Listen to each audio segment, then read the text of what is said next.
truly understand the healthcare debate that rages today, I believe it's important to learn about the history surrounding the topic. And in order to do that, we first have to go back to the year 1915.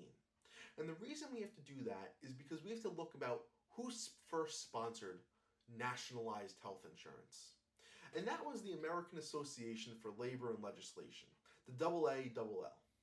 And what they advocated for was just that, a single payer system where everyone will be given insurance from the day they die, or from the day they are born until the day that they die, from a collective taxation based on income. So ultimately, these discussions didn't go very far because we were in the midst of World War I, and there was high anti-German fervor in the country. So this bill, this legislation proposed by the AALL, was deemed German socialist insurance, and ultimately never wound up passing. But we jump ahead 20 years to the year 1935, and it's the midst of the Great Depression. And FDR wanted to go ahead and implement the New Deal. So via various pieces of legislation, he began doing so. Then the infamous bill, the Social Security bill, arrived into Congress and ultimately wound up getting passed. However, before its passage, FDR had included a provision to provide health insurance to every American, similar to what the AALL suggested in 1915, where every American would be given insurance from the day they are born until the day that they die. Ultimately, those Southern Democrats opposed this bill and cited fiscal reasons, that it would cost too much money. But then we jump ahead until the Truman administration. The Truman administration happened after FDR, and because Truman was FDR's VP, he wanted to fulfill the FDR legacy. He wanted to continue the New Deal politics started by Roosevelt. And so he attempted to with the Fair Deal. And with Truman's Fair Deal, he tried doing the same thing FDR did with the Social Security bill. He tried doing so, but ultimately it didn't work. We until this day, we still don't have single payer. We've never had single payer in America. But nonetheless, it was attempted to pass, and it didn't. And it didn't pass because it was deemed right out of the Soviet Constitution. Because remember, similar to the AALL's legislation, we were in the midst of the Second World War at this point. We were just finishing up the Second World War, and we were in the middle of the Cold War. So there was still anti-socialist fervor in this country. The American Medical Association, for instance, said that it was to make doctors become slaves to the government. And that's an argument that still persists today, mainly by people like Ben Shapiro on the right. But you know what? After realizing it didn't work, LBJ, Lyndon Johnson, was the first president since FDR to make any landslide legislation in terms of creating a social safety net. And he did so with Medicare and Medicaid. For those of you that don't know, Medicaid supplies health insurance for poorer Americans below the poverty threshold, and Medicare supplies it for the elderly Americans, those above 65, I believe. So this was the first step of what would become healthcare reform that is still persisting today. After this, it went silent for about 30 years, until 1993, when the Heart Bill was introduced into Congress by people like Chuck Grassley, Bob Dole, and Orrin Hatch, all conservatives, all conservative Republicans. And they introduced a bill that would mandate individual mandates, so everyone had to have insurance, that would create a standardization of care. So for instance, you would be able to be on your parents' plan until the age of 23. It created a ban on pre-existing conditions, meaning if you were to have a pre-existing condition, for instance, if you had in the past had cancer, a health insurance provider cannot deny you insurance, they have to supply it to you. And urged workplaces to offer their employees insurance. Now, to some of you, this may sound starkly familiar to a bill that wound up passing in 2010. Ultimately, the Heart Bill of 1993 didn't wind up passing at the time. However, it did wind up passing in the year 2010 under President Barack Obama. Barack Obama passed Obamacare, or it's what it's rather known as the Patient Protection and Affordable Care Act. The Patient Protection and Affordable Care Act implemented an individual mandate, meaning that you were fined if you didn't have insurance. It created a ban on pre-existing conditions, so if you've in the past had cancer, they can't deny you health insurance. It created a standardization of care. So now, instead of age of 23, you had to be 26. You were still allowed to be on your parents' health insurance until the age of 26. And it also urged employers to give their employees health insurance and partially pay for it. These are very similar. The Republican plan and Obamacare. And oftentimes the Republicans tar Obamacare with being this far left proposal, when in reality it was the Republican plan that was originated by extremists such as Orrin Hatch, such as Bob Dole and Chuck Grassley of the 1990s. So when we talk about Obamacare, we have to understand it from the lens that, if anything, it was a center-right proposal. It was not to the left. But then you also have to take into perspective what Obama had when he happened to have passed Obamacare. What happened when he passed Obamacare was he had a supermajority in both chambers of Congress. So the filibuster wasn't a potential option, and there was no method of a Republican filibustering Obamacare. It was going to pass. So what Obama did was ultimately he caved. He caved to within his own party. He ran on this platform of revitalizing healthcare in this country, but ultimately wound up implementing a right-wing solution, being Obamacare. This is often talked about, but Mitt Romney implemented this when he was governor of Massachusetts. Mitt Romney instituted Romneycare, which is largely the same program as Obamacare. However, I will give Obama credit in this one sense. He went ahead and he introduced Medicaid expansion. Medicaid expansion, however, was unfortunately deemed unconstitutional by the Supreme Court, that states could not be forced to expand Medicaid. Instead, states had to allow that to vote within their legislature. Or if governors didn't want that to be voted within their legislatures, they can give it to the people via referendum in November and allow people to vote on it that way. Ultimately, some states have decided to accept the Medicaid expansion within their own legislatures, but other times they've accepted the Medicaid expansions via referendums. However, there are some states that have still yet to adopt Medicaid expansion, and these tend to be more conservative states. So my question is, and this is a question I truly do not know the answer to, is what is the conservative plan for healthcare other than allowing it up to a free market? Because we've saw free market healthcare does not work. Premiums rise, deductibles rise, and when people often say that Obamacare rose deductibles and premiums, they're not wrong, but they're currently rising at the same rate as they were under the Bush administration when there was no regulations for health insurance, when we didn't have Obamacare. Now, I am not a believer that Obamacare is the end game, and nor was Obama himself. Obama recognized this.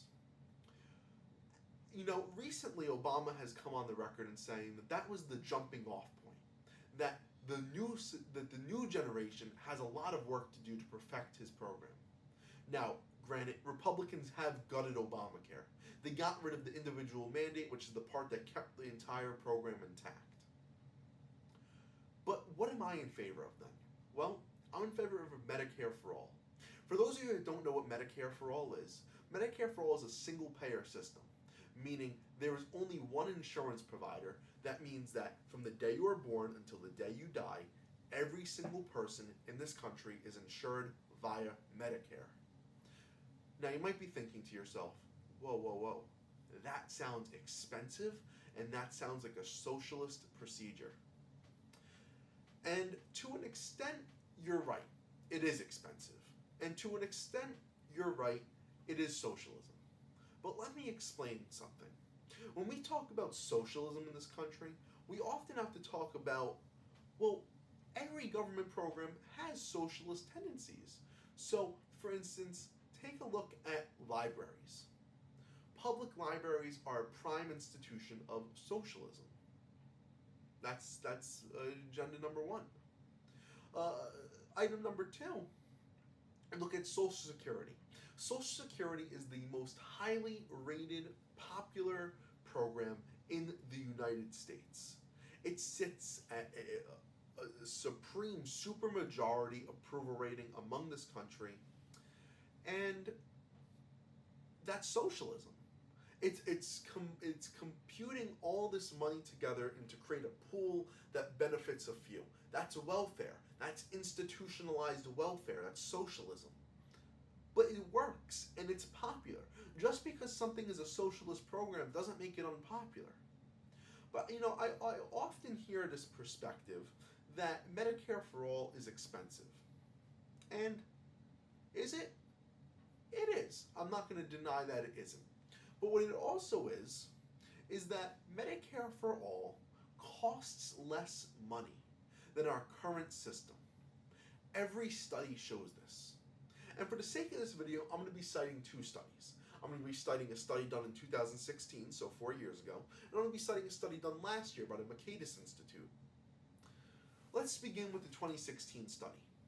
In 2016, it was projected that Medicare for all would cost $32 trillion over the course of a 10-year period. So $32 trillion over the course of a 10-year period. Keep that in the back of your mind for a second. But our current system would cost $49 trillion over the course of a 10-year period. In other words, in the course of that 10-year period, we would have saved $17 trillion with a T. Trillion. So to the fiscal conservatives out there, how can we afford not to do this? It saves money. It saves money for a variety of reasons. We're going to get into those reasons in just a minute.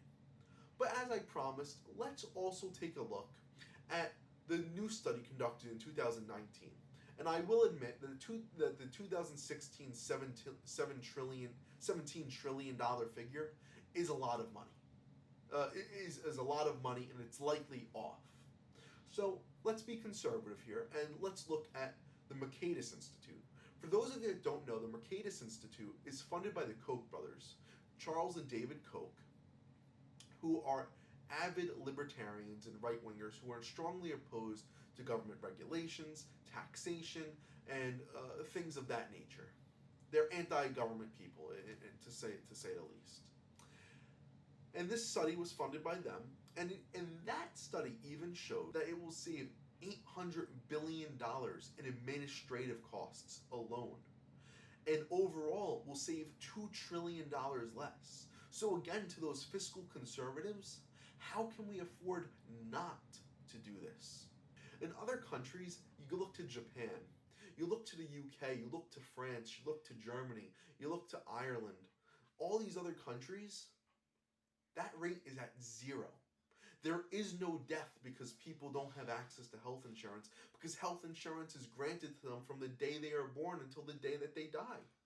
So can we, and this is just another point, can we truly place a value on life itself? We can't. We cannot place a price on someone's life. You should not be okay with a system that allows anywhere from 32 to 45,000 people die every year because they don't have access to health insurance. This was a study, those 32 to 45,000 number, that was done by Harvard University and published in the Harvard Gazette.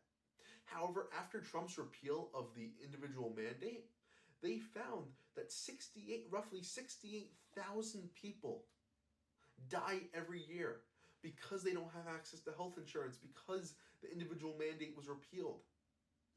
68,000 avoidable deaths. The death rate could be 0, but we have a system that doesn't allow for that to be zero. And that 68,000 number is provided from Yale, is provided from Florida and Maryland University. But we also ought to take a look at two different factors: efficiency and how well the Medicare for All system, how does it save money? And I don't think I myself can do that justice. So please watch this video of Dr. Gerald Friedman of University of Massachusetts Amherst explain. Medicare doesn't involve the type of marketing or profits that are involved in the current system. Medicare saves money for providers because it's easier for providers to bill a single system than to bill the dozens of insurance companies and hundreds of insurance plans in an average American state.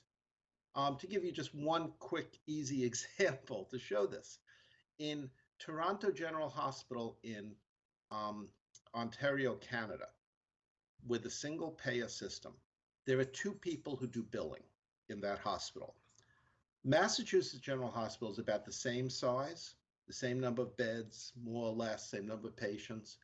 There are 450 people who do billing there. Often, another argument I wind up hearing about the implementation of Medicare for All tends to be that wait lines would exist, when in reality, I don't believe that to be true.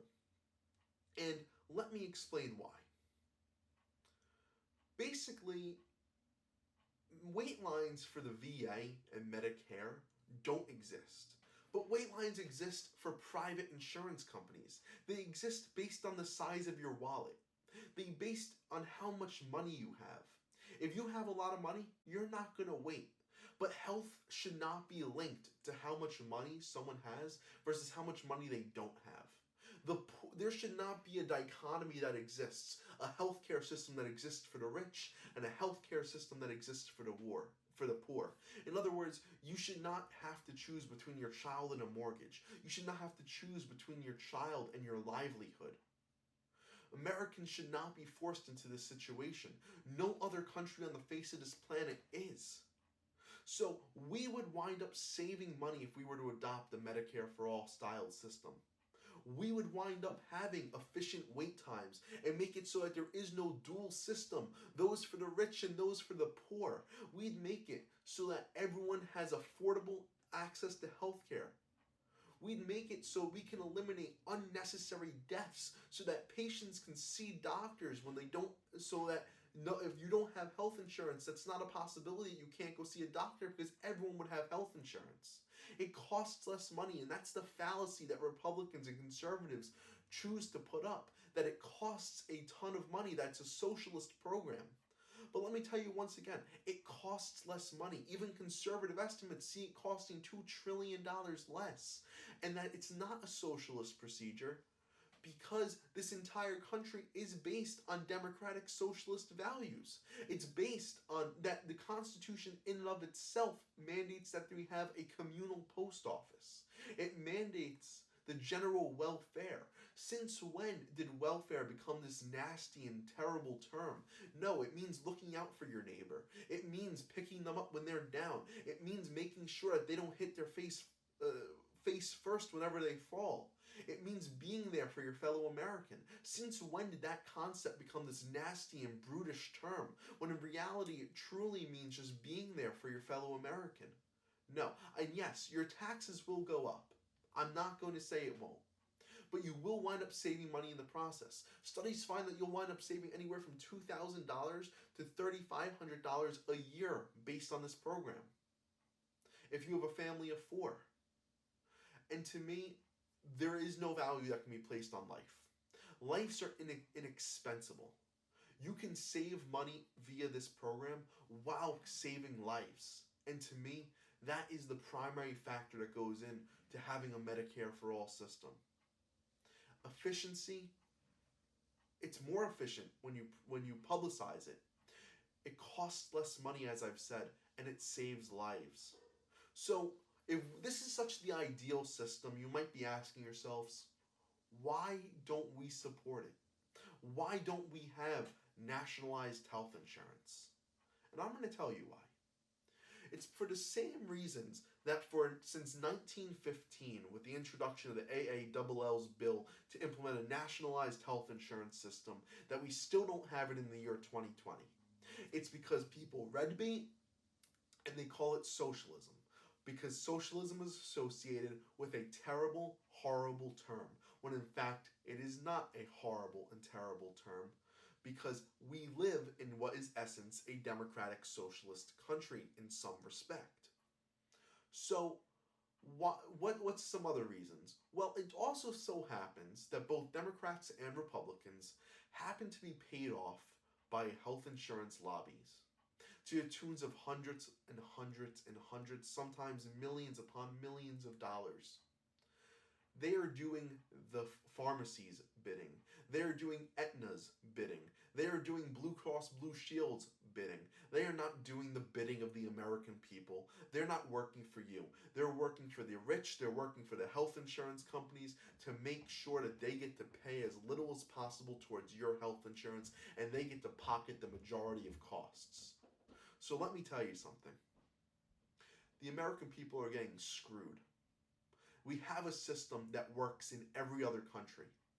We have the potential to make this the best country on earth in terms of health insurance, but is squandered day in and day out whenever a politician takes money from health insurance lobbyists to prevent that from happening.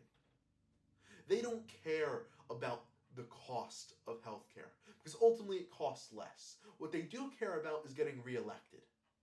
They care about getting reelected and will do anything, and I mean anything, for that to happen. They will do anything to put themselves back in power. The American people are getting screwed over by politicians who take money from the rich and take money from the elite. And that's actually what we're going to be covering on our next episode of the Paulitics Show. Campaign finance law. It's a really interesting topic, and I can't wait to talk about it. But for now, be well, stay safe, and have yourselves a good one.